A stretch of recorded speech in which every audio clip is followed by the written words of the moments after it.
I realize that this video isn't going to be everyone's cup of tea, but here it goes anyway. If you don't like this kind of video, just go ahead and not watch it.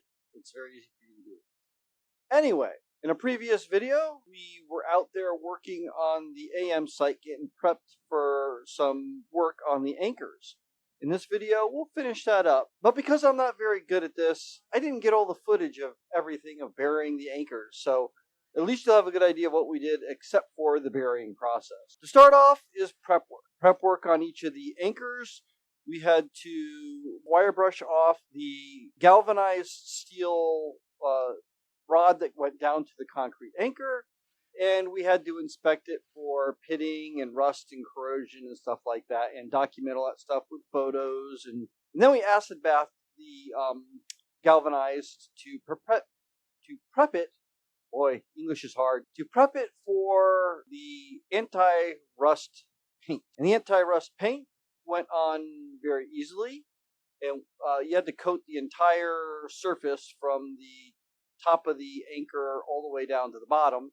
And the easiest way to do that was just to put on a glove, dip your hand in the can of paint, and then smear it all over the anchor shaft, as you see me doing here. And then that had to sit for 24 hours while it dried. And then we were back the next morning, and Terry was along with us. And that was the big day. We spent the entire day at the AM transmitter site. Our job was to put in these cathodic protection bags and then attach all the wiring there to the monitoring system that you use to see if the system is working properly. And then after all that stuff was done, a backhoe would come in and fill in the holes. And we had help from Joed, who was one of the interns, I guess, at the radio station last year. He came out to help us as well. And he was very detailed oriented and helped me with all the measurements of where you place the bags, because they all had to be placed in an exact location. Terry was busy with the water, as you see. She would be carrying water back and forth from a creek because there is no water at the AM site.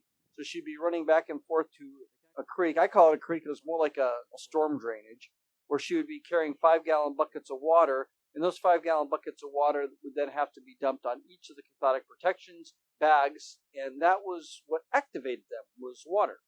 And then after all that was done, it was a matter of Joed and Nathan going around and tensioning each of the guy lines to make sure that the tower doesn't fall over.